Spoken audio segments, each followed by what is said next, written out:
عليكم ورحمة الله وبركاته.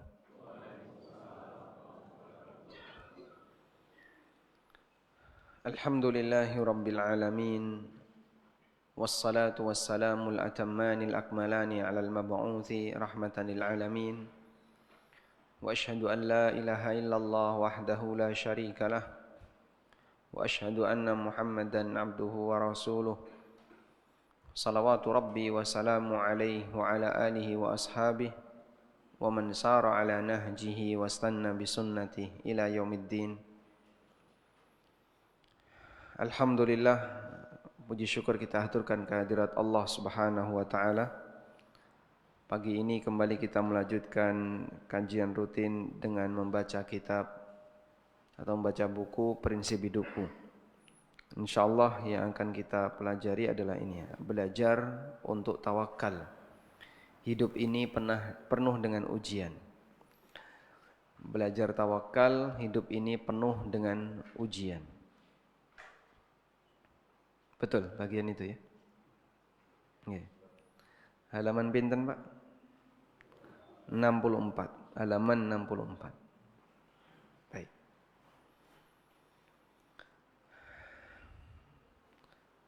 Ada masalah?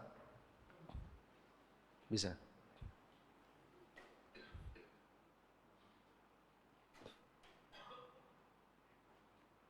Pun sakit? Baik, dilihat di buku aja dulu ya.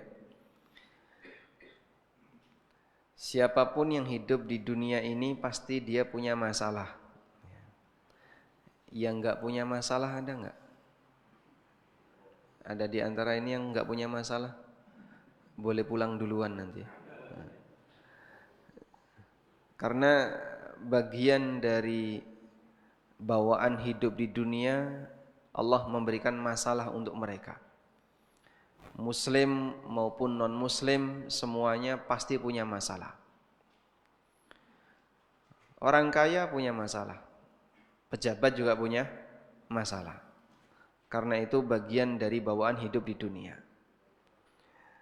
Karena itulah ketika Allah Subhanahu wa taala mengingatkan Adam alaihi salatu wassalam agar Adam itu menjaga jangan sampai terpengaruh dengan gangguan setan. Allah Subhanahu wa taala mengingatkan seperti ini kalimatnya.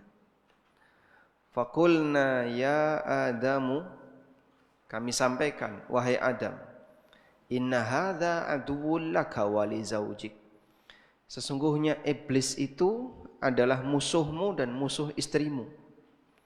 Fala yukhrijannakuma minal jannati, maka jangan sampai dia mengeluarkan kalian berdua dari surga, fatashqa, sehingga nanti kamu jadi orang celaka. Ketika Adam keluar dari surga, apakah langsung ke neraka jemaah? Tidak.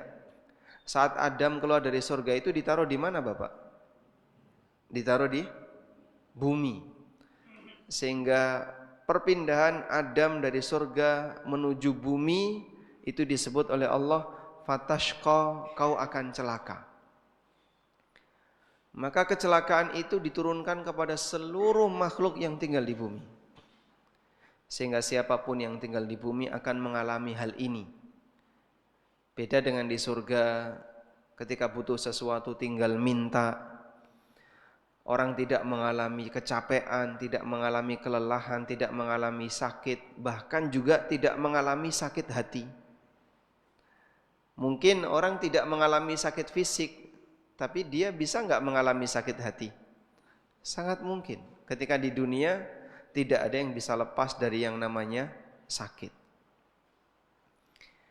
Tapi ketika di surga, sakit fisik enggak mengalami, sakit hati juga tidak mengalami. Kenapa sakit hati tidak mengalami?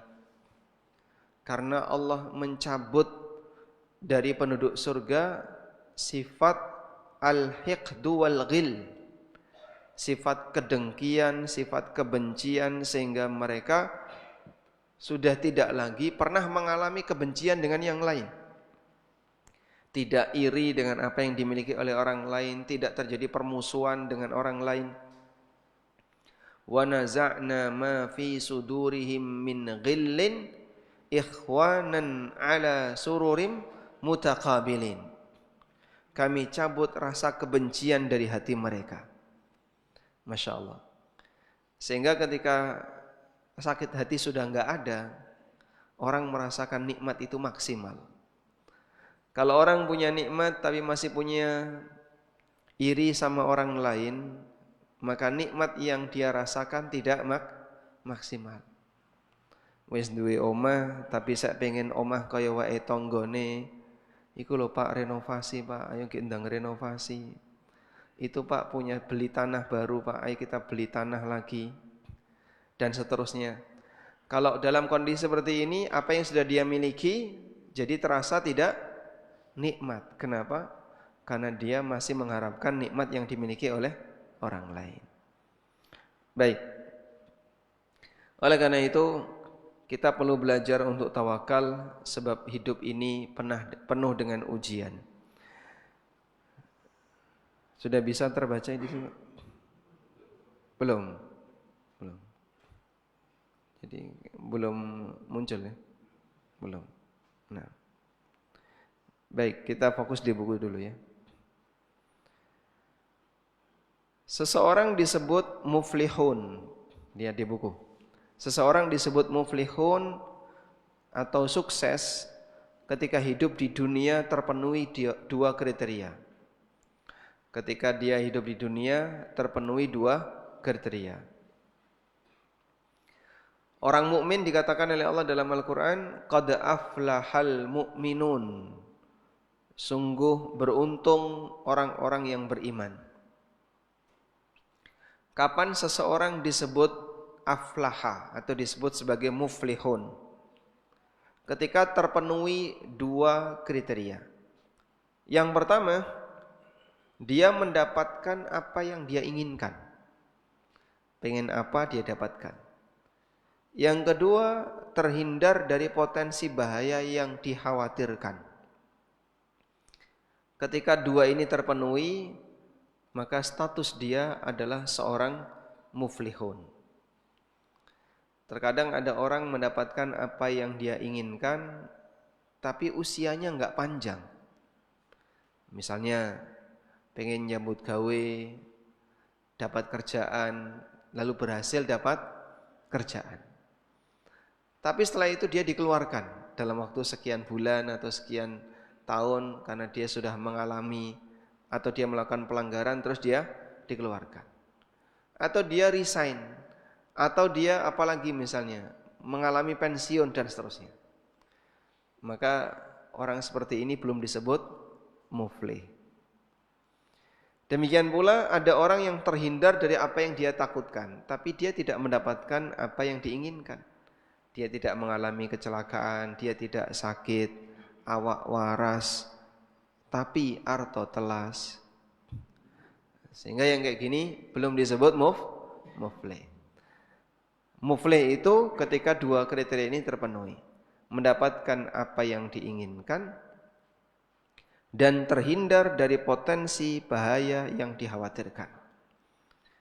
Kenyataannya manusia akan selalu menghadapi aneka rintangan ketika ingin mendapatkan apa yang diharapkan. Dan itu pun kalau mendapatkan sesuatu yang diharapkan selalu dihantui dengan peluang terjadinya musibah. Maka selalu ada was-was dan ketakutan.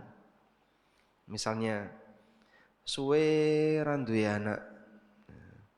Sampai usia anggaplah misalnya 38 tahun baru punya anak. Ketika dia pertama kali baru punya anak, ada enggak rasa takut tertimpa musibah terhadap anaknya? Ada ya Pak? Deg-degan, was-was. Engko nek mati piye? Engko nek mati piye? Anake gek siji. Itulah manusia. Sehingga terkadang dia mendapatkan apa yang diinginkan, tapi usianya enggak panjang.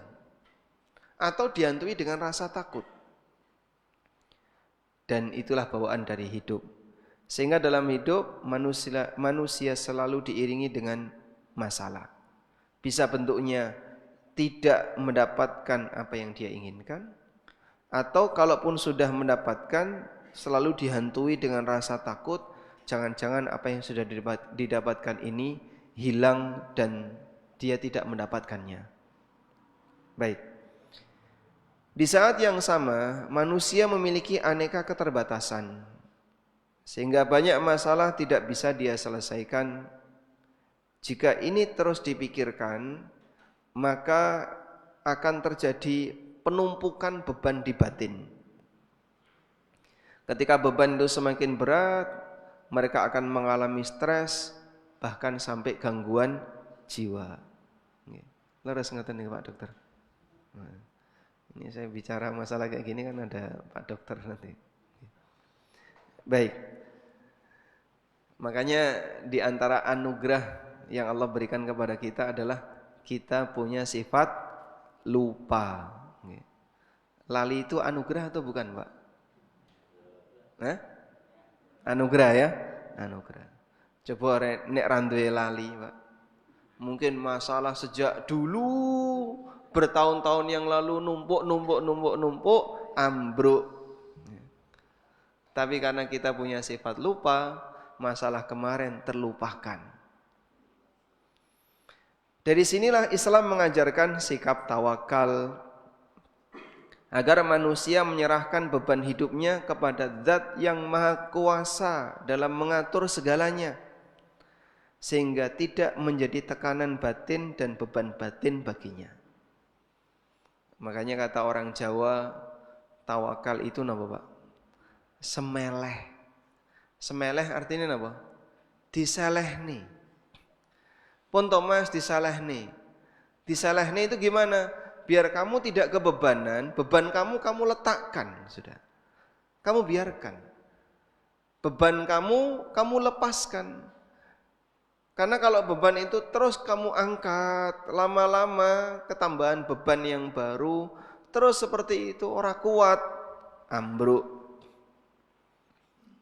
Sehingga ungkapan yang tepat ya untuk menyebut tawakal itu bisa kita gunakan terjemahan dalam bahasa Jawa.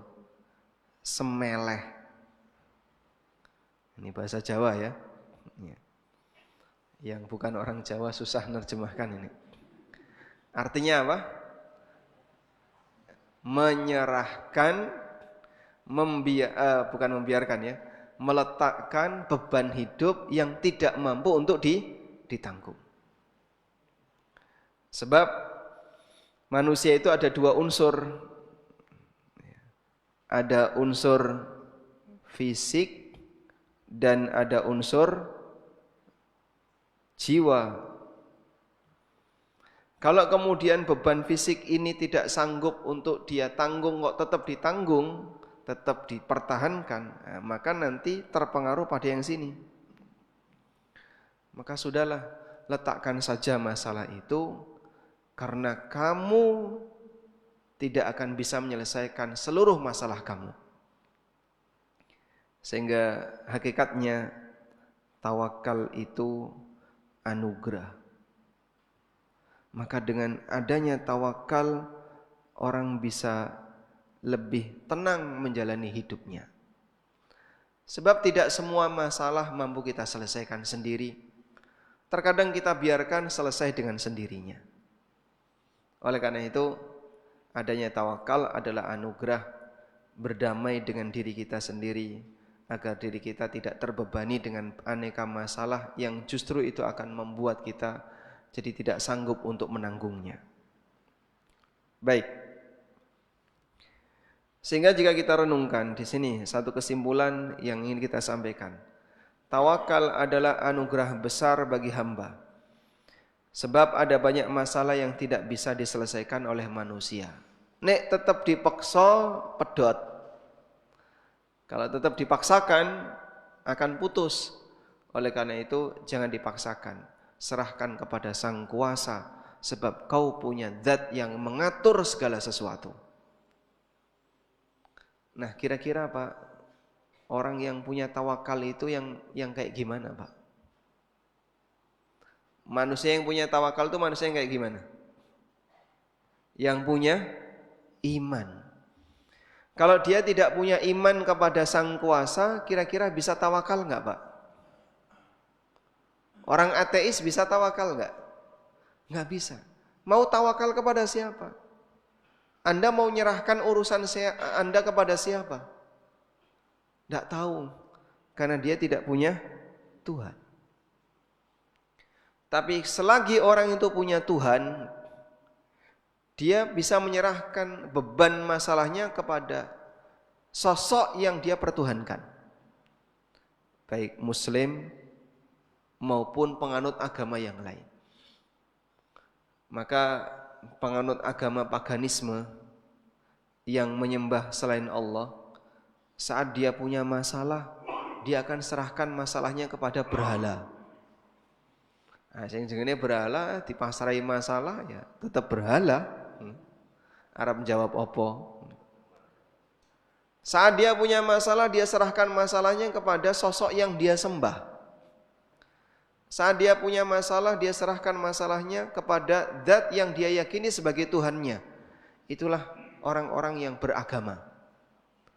Dan walhamdulillah kita punya Tuhan yang maha kuasa dalam mengatur segalanya, dan dia akan memberikan yang terbaik bagi hambanya.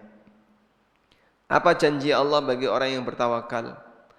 Wa may yatawakkal 'alallahi fahuwa hasbuh. Barang siapa yang bertawakal kepada Allah, maka Allah akan memberikan kecukupan baginya. Sehingga di sini ya, orang beragama dan orang yang tidak beragama, ini tidak beragama seperti orang-orang ateis, ini tidak bisa tawakal. Makanya rata-rata di negara-negara ateis potensi bunuh dirinya besar. Contohnya di mana? Di Jepang misalnya. Di mana lagi? Di Cina. Di mana lagi? Di negara-negara Eropa. Kenapa mereka punya potensi bunuh diri yang besar? Karena mereka tidak punya konsep tawakal. Beban hidup tidak mungkin bisa dihindari. Maka di saat dia merasa tidak ada tempat bagi saya untuk menyerahkan beban hidup saya, ketumpuk, milih bunuh diri. Bahkan katanya di Amerika itu legal ya. Sehingga orang misalnya sudah bosan dengan hidup, lalu dia datang ke rumah sakit, tolong dong saya dimatikan. Kemudian dia tanda tangan, lalu dikasih suntik mati. Dan itu katanya legal. Artinya kalau kemudian dokter itu melakukan tindakan seperti ini, tidak dituduh sebagai membunuh sesama warga. Karena yang bersangkutan sudah pengen mati dan dia tanda tangan. Di Indonesia kan nggak ada kayak gitu ya. Sebelum tanda tangan sudah mati duluan. Ada yang gantung diri, ada yang jatuhkan badan dari gedung yang tinggi, ada yang minum racun. Ya. Kalau di Amerika katanya ada yang kayak gitu. Terus dia tanda tangan, akhirnya bersiap untuk disuntik mati oleh dokter, udah mati setelah itu. Dan itu banyak kayak gitu. Karena orang ateis tidak punya konsep bagaimana cara dia untuk menyerahkan masalahnya kepada Tuhan, sebab dia tidak mengakui keberadaan Tuhan. Maka negara-negara ateis yang tidak beragama, karena tidak bisa bertawakal, di sini angka bunuh dirinya besar. Ya. Kalau sudah bunuh diri, kira-kira menyelesaikan masalah atau tidak? Orang kalau bunuh diri menyelesaikan masalah atau tidak?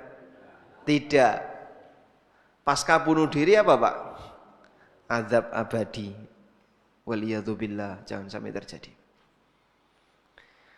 Maka belajar tawakal ini Masya Allah ya, anugerah yang sangat besar. Saya sendiri bisa merasakan dengan keberadaan tawakal, Masya Allah, manusia itu bisa hidup dengan tenang. Andaikan tidak ada tawakal, kita akan kesusahan. Selanjutnya, orang beragama. Orang beragama berarti dia punya Tuhan. Dia bisa tawakal. Bisa tawakal dia. Menyerahkan urusannya kepada sosok yang dia yakini sebagai sosok yang bisa menyelesaikan masalahnya. Cuman di sini ada yang sasarannya benar dan ada yang sasarannya salah. Orang musyrikin ketika dia punya masalah, maka pelariannya kepada berhala. Dia serahkan masalahnya kepada berhala itu. Ada yang menyerahkan masalahnya ke kuburan, ada yang menyerahkan masalahnya ke gunung, ada yang menyerahkan masalahnya kepada penjaga kampung dan seterusnya. Saya pernah punya jamaah ya. Beliau sudah sepuh, mungkin sekitar usia 70-an kalau sekarang. Dan waktu itu beliau cerita, saya punya anak yang bandel sekali, nakal dan susah diingatkan. Sampai akhirnya stres orang tuanya ini.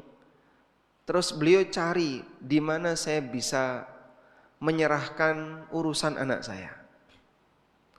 Kemudian diberitahu, mbok coba sampeyan ning makam Ronggowarsito.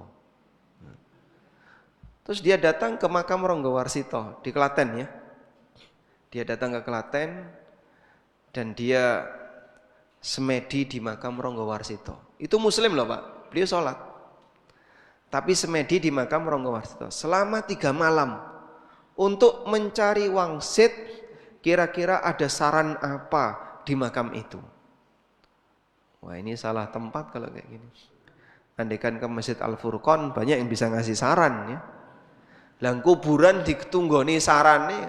Yang dia tunggu itu cuma dapat mimpi, terus dikasih pesan sama Ronggowarsito menurut dia. Apapun itu, ini kan sifatnya cuma pesan ya. Apapun itu sebenarnya yang ditunggu apa? Pesan, nasihat. Tapi yang dia cari nasihat dari orang mati. Ya nunggu ini nasihat dari orang mati, Anda bisa ketemu lewat apa? Ya satu-satunya jalan ya lewat mimpi. Ya saya berharap ada arwah yang gentayangan terus tiba-tiba bisa bicara. Itu jin. Karena tidak mungkin arwah kok datang kembali ke alam dunia, itu tidak mungkin. Kalaupun ada, itu apa? Jin. Wes saiki kowe tak kandhani carane ben iso ngendalikan anakmu ya. Kudu dijamoni. Terus dikasih resep ya. Paracetamol ditambah ibuprofen, nanti ditambah apa? Wah. Ya, ini cara tawakal yang salah. Kenapa? Dia bersandar kepada makhluk yang tidak bisa memberikan manfaat maupun madarat. Ini ketika bersandar kepada selain Allah. Kalau sudah bersandar kepada selain Allah, maka nanti akan dibiarkan oleh Allah. Allah tidak akan memberikan pertolongan kepadanya. Ada orang yang bertawakal kepada jimat. Ada yang bertawakal kepada cekelan tertentu. Kalau sudah bertawakal kepada selain Allah, maka akan dilepaskan oleh Allah. Ada satu ungkapan dan ulama beda pendapat apakah itu hadis sahih ataukah tidak. Man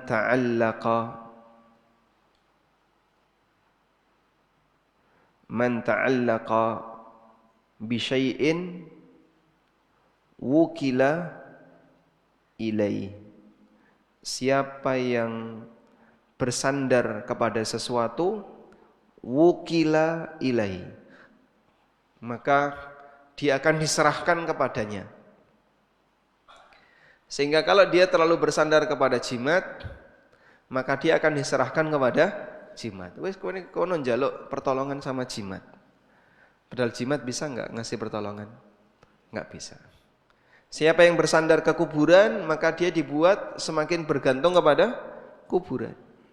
Siapa yang bersandar kepada A, kepada B, dia akan dibuat terlalu bergantung kepada A dan B. Man ta'allaqa bi syai'in wukila ilaihi.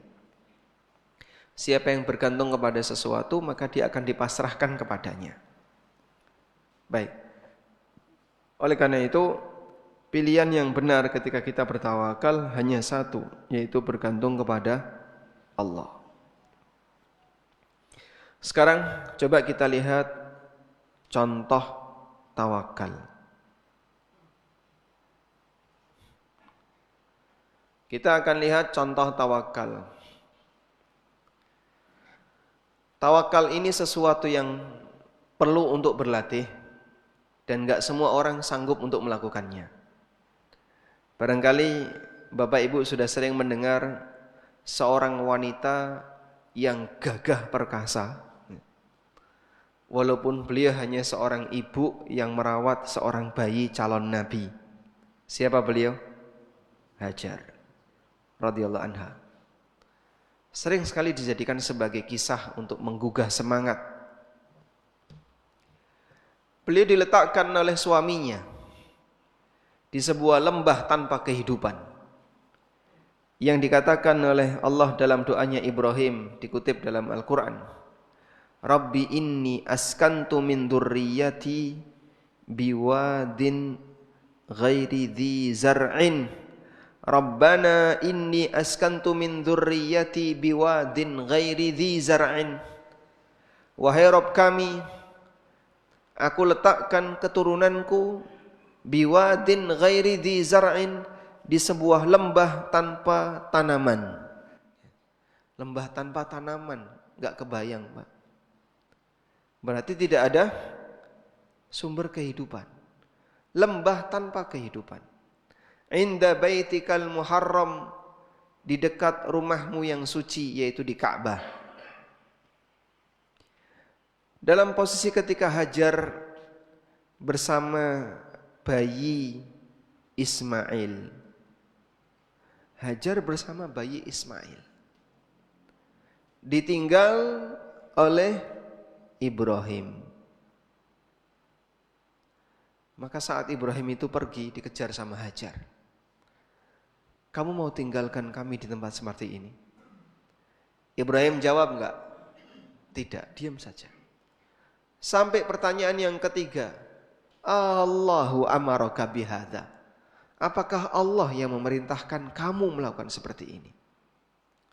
Ibrahim hanya memberikan jawaban satu kata. Naam, iya. Terus pergi. Sehingga sebagai suami, Pak, yang masih punya perasaan dan rasa cinta kepada istrinya, tega enggak seperti itu, Pak? Mungkin enggak tega. Apalagi ini anak pertama. Ibunya dan anak pertama ditinggal di sebuah tempat tanpa kehidupan. Mau jalan ke utara, padang pasir sejauh mata memandang. Mau jalan ke selatan, padang pasir sejauh mata memandang. Ke timur, ke barat juga seperti itu. Pegunungan. Bukan cuma padang pasir datar gitu ya, pegunungan. Sehingga mau jalan ke sana harus melintasi pegunungan sejauh mata memandang, entah ada kehidupan atau tidak di ujung sana. Maka mau bergerak ke kanan, ke kiri, ke depan, ke belakang, semuanya mengancam nyawa. Karena enggak ada kendaraan. Kendaraannya dibawa oleh Ibrahim alaihissalam. Ibrahim pergi meninggalkan mereka berdua tanpa dibekali kendaraan. Adanya cuma makanan dan minuman. Lalu Ibrahim pergi. Tapi Masya Allah, Hajar dengan penuh tawakal menyampaikan sebuah kalimat yang ini layak untuk dicatat dengan air mata. Apa itu? Idzan la yudayyi'unallah. Allah tidak akan menyanyiakan kita. Kalau memang ini adalah perintah Allah, maka Allah tidak akan menyanyiakan kita. Ada enggak lelaki yang seperti itu, Pak? Kita tanya lelaki lah, Pak, ini, Pak. Mungkin enggak ada ya. Stres dia. Barangkali dia berpikir, timbangannya aku mati kaliren. Mati kaliren kan lebih sakit ya. Karena kehausan, kelaparan lama baru mati. Daripada saya mati kaliren, yang matinya lama dan itu sakitnya lama, pilih bunuh diri. Ono watu ning kono dikeprukno di kepalanya. Tapi ini berbeda dengan Ibunda Hajar radhiyallahu anha. Beliau tidak bunuh diri, beliau tetap tabah, bertahan sampai datang pertolongan, dan pertolongan itu datang di puncak ujian. Apa puncak ujiannya? Bahan makanan habis, minuman habis, sampai ASI tidak keluar, anaknya nangis. Saat anaknya nangis, Hajar gimana? Pergi meninggalkan anaknya. Kenapa beliau pergi? Kenapa beliau pergi? Mungkin pertimbangan kita mencari sumber kehidupan. Dalam keterangan Al-Hafidz Ibnu Katsir, beliau membawakan riwayat Hajar pergi karena enggak tega lihat anaknya mati di hadapannya. Saya enggak pengen lihat anak saya mati di depan saya. Enggak kuat, maka ditinggalkan anaknya. Jadi pertimbangan kenapa beliau pergi, karena beliau enggak kuat kalau melihat anaknya mati di depannya. Ya mungkin kalau bahasa orang sekarang, mending milih anaknya disembelih, dibunuh, dimakan. Nah, dia masih bisa bertahan hidup. Setelah itu dia gilirannya, daripada nanti mati kaliren, mending dia yang bunuh diri. Mungkin ya, untuk orang zaman sekarang. Tapi beliau bertahan. Lalu beliau naik ke Bukit Sofa, nyari sumber kehidupan, tengok-tengok kanan kiri nggak ada apa-apa, turun, lari, kemudian naik ke Bukit Marwa, tengok kanan kiri nggak ada apa-apa, sampai berapa kali? 7 kali. Jadi apa ini? Sa'i, diabadikan oleh Allah sebagai ibadah, dan siapapun manusia di alam ini yang sa'i, maka Hajar radhiyallahu anha turut mendapatkan pahalanya. Hingga akhirnya Allah keluarkan air Zam-Zam melalui malaikat. Dan itu mukjizat. Karena tidak mungkin di tempat seperti itu bisa keluar air dalam jumlah yang demikian banyak. Allah keluarkan air Zam-Zam. Dan itulah pertama kali munculnya Zam-Zam. Baik. Maka Hajar saat keluar air dalam jumlah banyak, lalu beliau mengucapkan Zam-Zam, Zam-Zam. Zam-Zam itu artinya air yang keluar dalam jumlah banyak. Apa bahasa Jawanya, Pak? Ngetuk tapi muncrat-muncrat itu apa bahasanya? Bludak. Airnya bludak. Air bludak itu namanya Zam-Zam. Beliau mengatakan Zam-Zam, Zam-Zam, air bludak, air bludak. Itu bahasanya Zam-Zam. Maka air ini disebut air Zam-Zam. Baik. Dan Zam-Zam punya keistimewaan. Zam-Zam bisa jadi minuman dan sekaligus bisa jadi makanan. Zam-Zam lima syuribalah. Zam-Zam punya fungsi sebagaimana niat orang yang meminumnya. Nabi SAW juga bersabda, Zam-Zam ta'amu tu'min. Zam-Zam itu makanan. Makanya orang kalau lapar ngombe Zam-Zam kenyang. Dia berubah jadi makanan. Baik. Itu contoh tawakal. Dia yakin bahwa Allah akan memberikan solusi yang terbaik. Maka tawakal itu berangkat dari yakin. Dengan yakin orang akan tawakal. Dia tahu bahwa Allah akan memberikan yang terbaik. Dia yakin Allah akan memberikan yang paling bagus untuk kehidupannya. Itulah tawakal. Maka saat tawakal semacam ini, Allah berikan balasan. Wa may yatawakkal 'alallahi fahuwa hasbuh. Allah akan beri solusi terbaik. Allah yang mencukupinya. Fahuwa hasbuhu. Allah yang nanti akan mencukupinya. Tapi ini harus diiringi dengan yakin. Kalau yakin betul, kuat keyakinannya, Allah yang akan mencukupinya. Sekarang kita lihat tawakalnya Musa alaihissalam.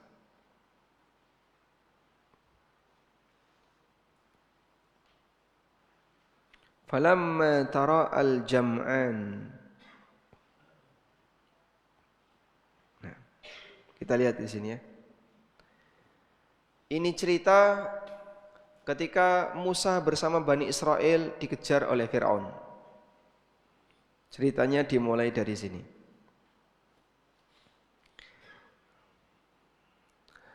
Fa'arsala Fir'aunu fil madaini hasyirin. Inna haula'i lasyirzimatun qalilun wa innahum lana laghaidun wa inna lajami'un hadirun fa akhrajnahum min jannati wa uyun wa kunuzi wa maqamin karim kadzalika wa awrathnaha bani Israil. Jadi ketika Musa diperintahkan oleh Allah Ta'ala bawa Bani Israel meninggalkan kota Mesir, wa auhayna ila Musa an asri bi'ibadi innakum muttaba'un, dan kami wahyukan kepada Musa, berangkatkan para hambaku di waktu malam, kalian akan diikuti, kalian akan dikejar. Nah, ketika Bani Israel keluar dari Mesir di waktu malam, keesokan harinya Fir'aun mengumpulkan bala tentaranya, kemudian ngejar Bani Israel.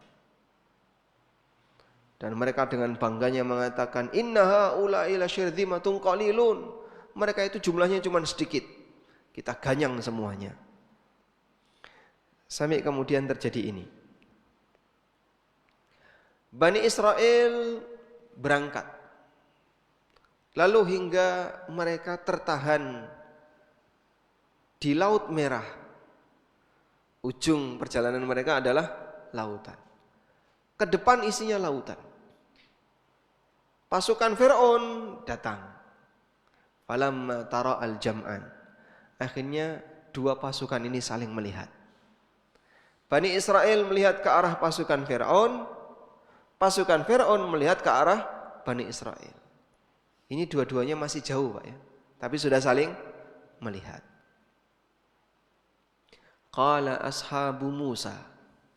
Coba lihat di ayatnya. Qala ashabu Musa. Maka orang-orang yang dekat dengan Musa, mereka mengatakan, inna lamudrakun, kita pasti ketangkap. Kita pasti ketangkap. Maju mati, mundur mati. Maju lautan, mundur pasukan Fir'aun. Mau lari kemana? Ainal mafar. Kamu mau lari kemana? Maju lautan, mundur lautan. Maju lautan, mundur pasukan Fir'aun. Nah, pada saat Musa alaihissalam mendapatkan pengaduan dari orang di sekitarnya, inna lamudrakun, kita pasti ketangkap. Apa jawab Musa? Qala kalla inna ma'iya rabbi sayahdin. Musa mengatakan, enggak mungkin. Sesungguhnya Allah bersamaku dan Dia akan memberikan petunjuk kepadaku. Ini contoh apa ini? Tawakal. Jadi di saat semua pasukannya ketakutan, Musa tidak takut, tapi beliau pasrah kepada Sang Kuasa, Allah Ta'ala. Allah bersama kami dan Allah akan memberikan petunjuk kepadaku. Coba perhatikan Bapak Ibu ya. Apakah ketika dalam situasi genting ini Musa tahu apa yang harus dilakukan? Tidak. Apa buktinya? Apa buktinya? Beliau nggak tahu, bukan bingung ya. Beliau nggak tahu. Tapi beliau pasrahkan kepada Allah. Inna ma'iya rabbi sayahdin. Allah bersamaku dan Dia akan memberikan petunjuk kepadaku. Fa'auhayna ila Musa anidrib bi'asakal bahr. Lalu aku wahyukan kepada Musa, pukulkan tongkatmu ke arah lautan. Disinilah kita lihat bagaimana tawakalnya Musa.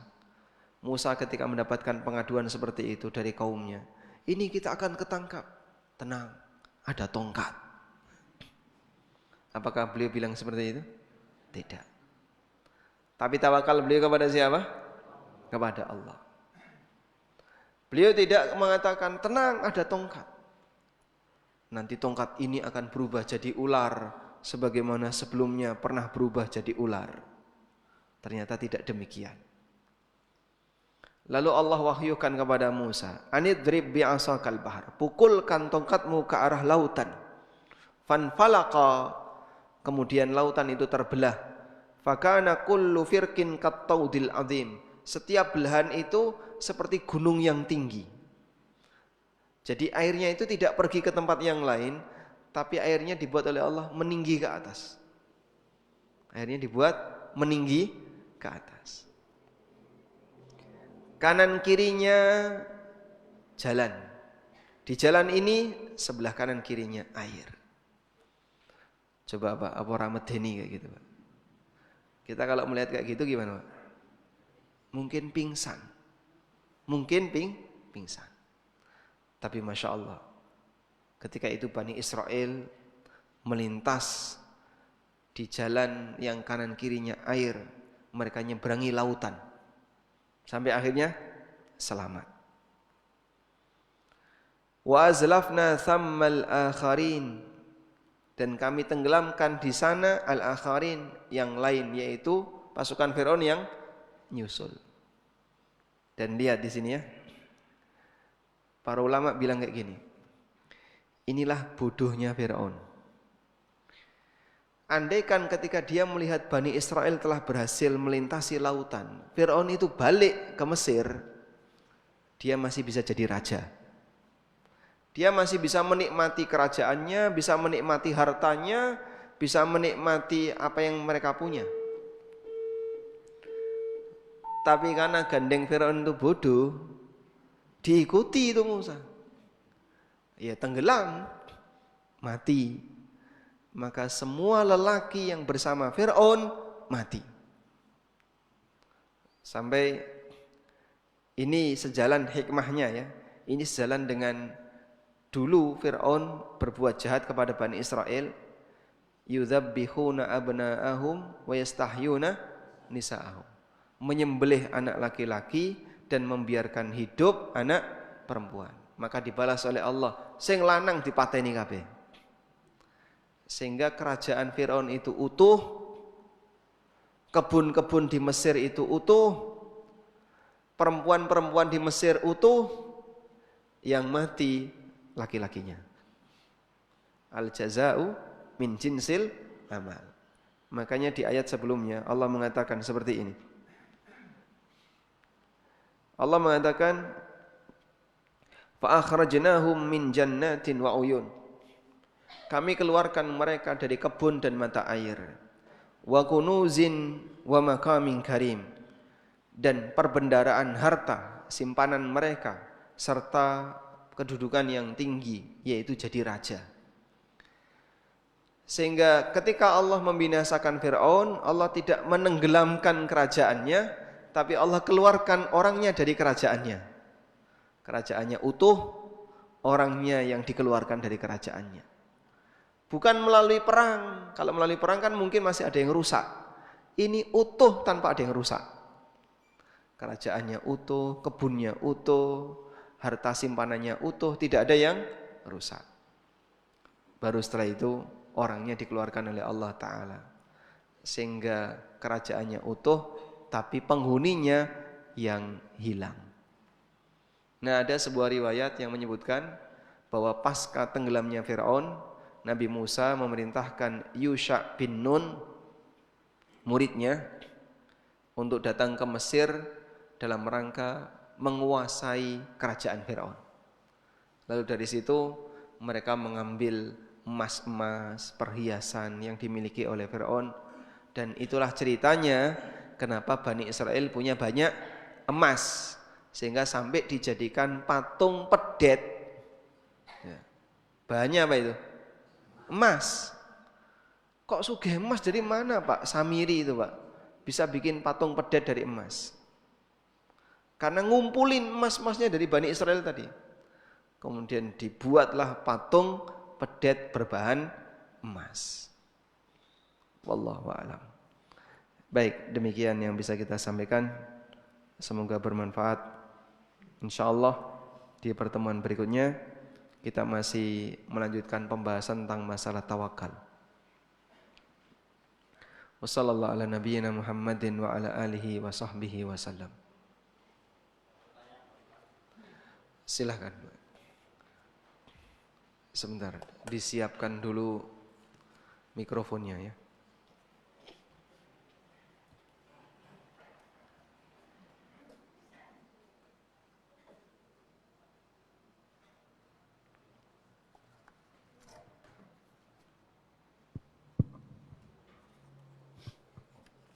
Assalamualaikum warahmatullahi wabarakatuh. Waalaikumsalam Mohon warahmatullahi izin wabarakatuh. bertanya Pak Ustadz, mudah-mudahan mencari pencerahan kita bersama, karena kami jujur saja mau melaksanakan ini juga takut salah. Jadi saya harus bertanya kepada pakarnya, Masya Allah. supaya saya tidak salah. Gitu. Ini akar Pak, bukan Pak. Pakar Pak, enggak akar Pak. Jadi gini Pak Ustadz, saya bahkan ini videonya sudah saya siapkan kalau kurang yakin. Melihat dari YouTube, kalau kita melaksanakan sholat awabin itu dilaksanakan setelah sholat maghrib 6 rakaat atau 4 rakaat. Nah, saya lihat di sini, ya Allah, begitu sayangnya Allah sama hambanya ini, pahalanya tidak kaleng-kaleng sholat awabin ini.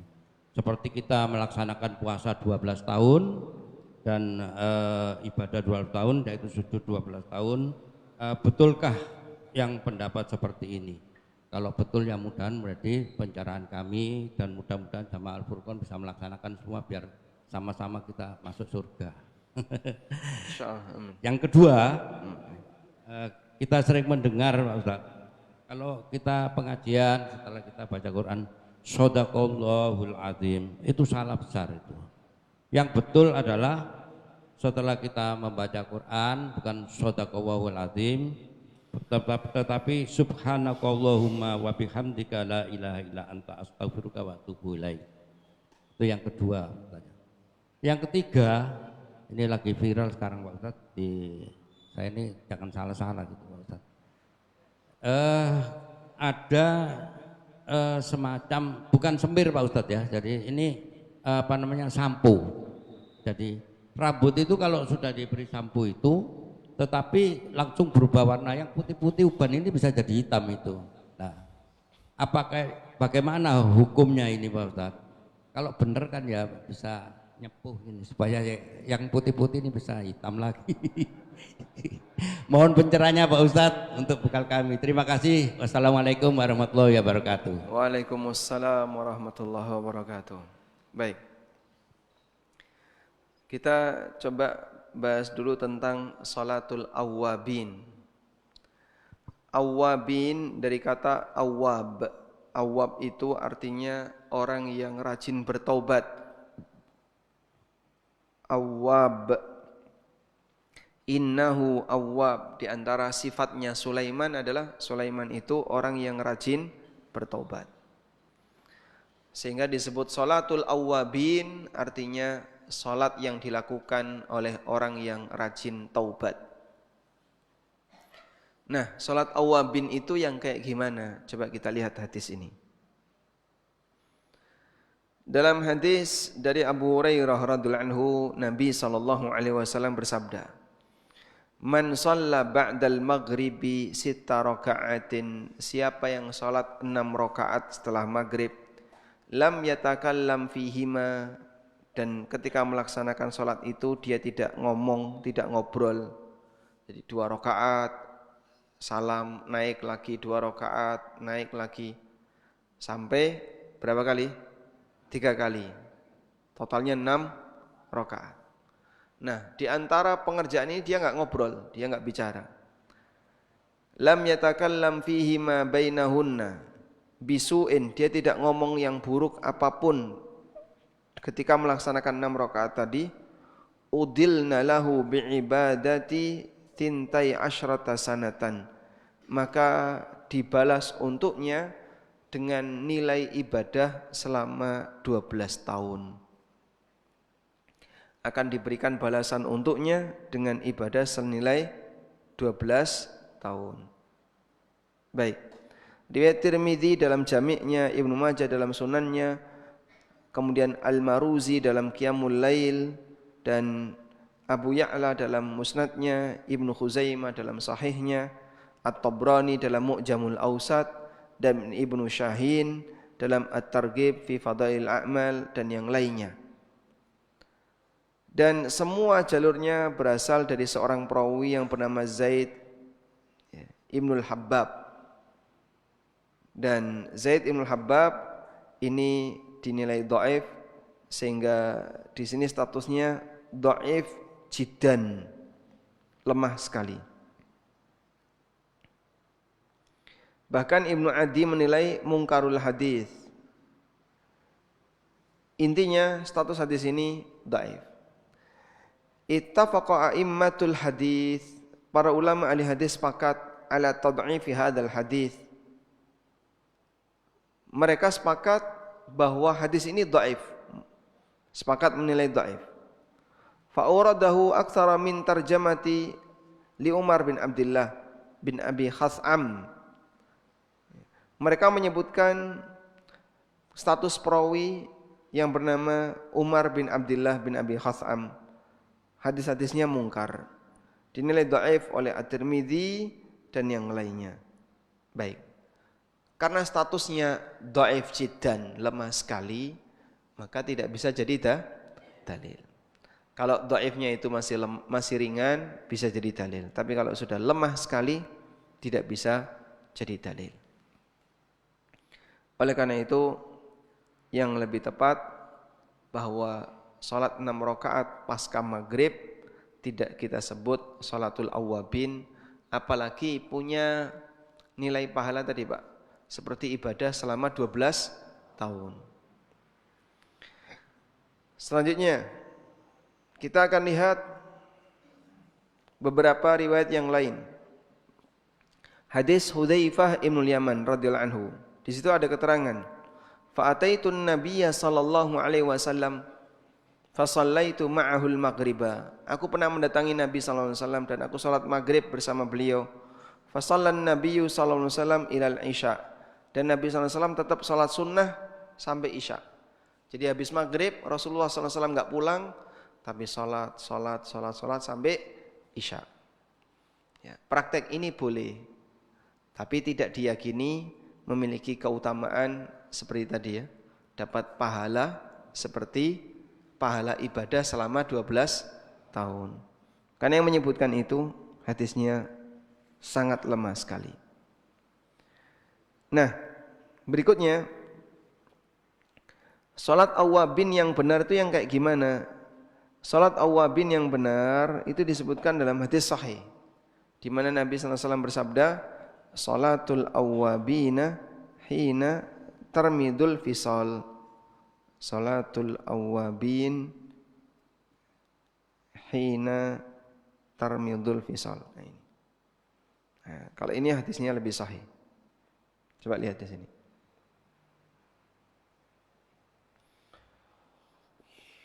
Hadis riwayat Muslim. Sahih ya, riwayat Muslim. Bahwa Zaid bin Arqam melihat ada sekelompok orang yang salat duha. Faqala, kemudian Zaid bin Arqam mengatakan, "Ama laqad alimu anna as-salata fi ghairi hadhihi sa'ah afdal."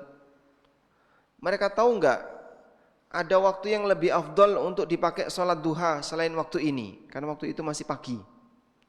Karena pada waktu itu masih pagi.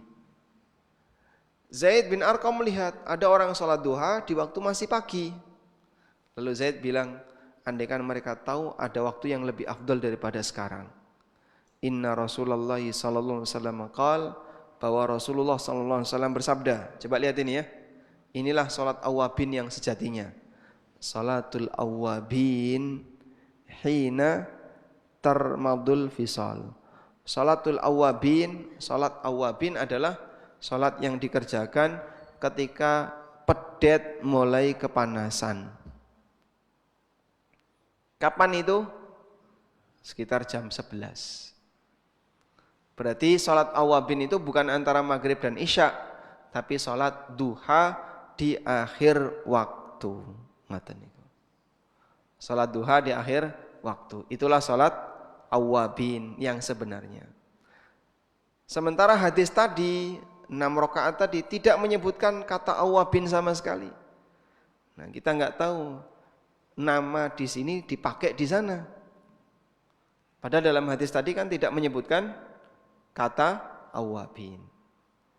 Baik. Oleh karena itu yang benar salat awabin itu bukan salat antara maghrib dan isya, tapi salat awabin adalah salat duha di akhir waktu. Baik, sekarang kita lanjutkan. Kemudian mengenai doa selesai membaca Quran. Yang disyariatkan adalah sama seperti doa kafaratul majlis. Di sini penjelasannya.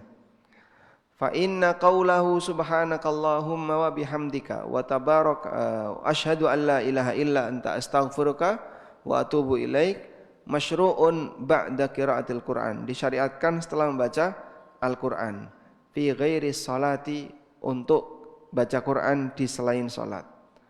Kama yusra'u aidan ba'da shalah, sebagaimana juga disyariatkan untuk dibaca setelah salat.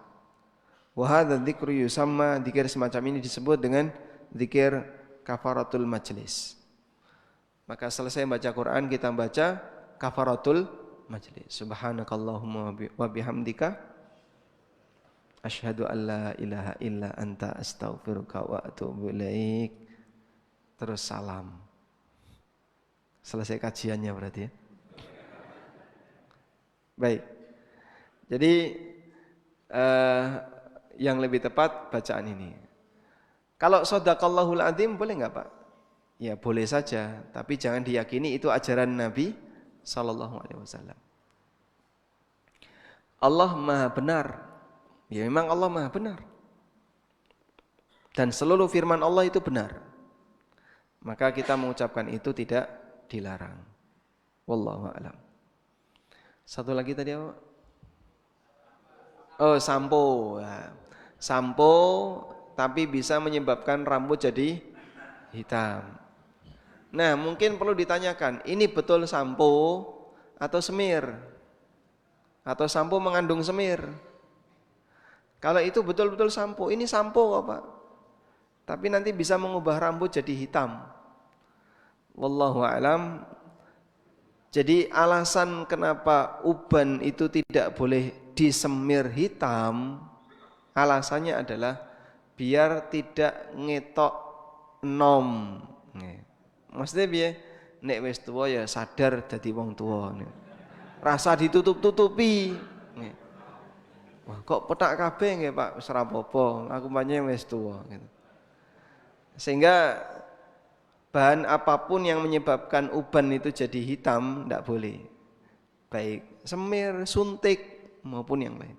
Ini disuntik ya Pak, nanti akan memberikan pigmen warna hitam di uban Bapak biar enggak kelihatan putih. Ya enggak boleh. Sehingga kalau sudah beruban ya biarkan beruban, tapi disemir dengan selain warna hitam. Misalnya warna pirang ya. Nggih Pak. Besok warna pirang itu Pak. Hijau. Masa hijau kok? PSS. Pun cekap. Sudah suruk belum?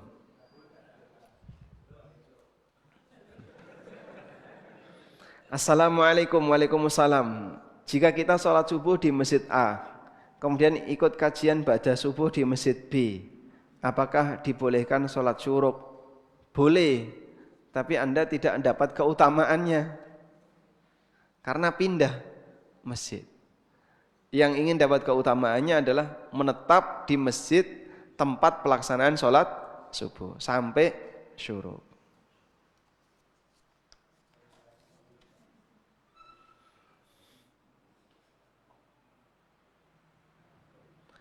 Assalamualaikum warahmatullahi wabarakatuh. Waalaikumsalam warahmatullahi wabarakatuh. Kita ditakdirkan untuk sabar, tapi kenapa kita masih sering emosi? Apa juga dikatakan belum tawakal? Ditakdirkan untuk sabar, mungkin kalimat yang benar ditakdirkan melarat mungkin ya. Kalau sabar itu perjuangan. Misalnya ada orang ditakdirkan oleh Allah hidupnya susah, lalu dia sabar. Terus masih sering emosi. Nah, kalau ketika emosi berarti dia enggak sabar. Karena sabar itu tidak emosi. Sabar boleh saja sedih, boleh. Sedih itu boleh, tapi tidak emosi. Saya sebenarnya enggak pingin kayak gini, saya sedih. Boleh sedih. Tapi kalau sampai emosi, nah itu beda lagi.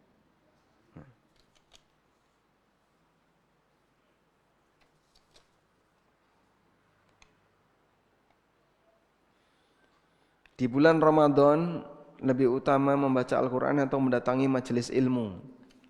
Sebenarnya dua hal ini tidak saling bertentangan. Tinggal masalah ngatur waktu saja. Sebab majelis ilmu kan tidak 24 jam. Namanya belajar ya paling cuma 1 jam, 45 menit. Di sisa waktu Anda bisa gunakan untuk baca Quran. Assalamualaikum waalaikumsalam. Apakah kewajiban suami apa ini? Bagaimana dengan laki-laki yang baik untuk apakah kewajiban suami? Nah, susah dibaca. Ya, mohon maaf dah. Dah selesai ya. Baik, demikian semoga bermanfaat. Wassallallahu ala nabiyyina Muhammadin wa ala alihi wa sahbihi wasallam. Wa akhiru da'wana alhamdulillahi rabbil alamin. Wassalamualaikum warahmatullahi wabarakatuh.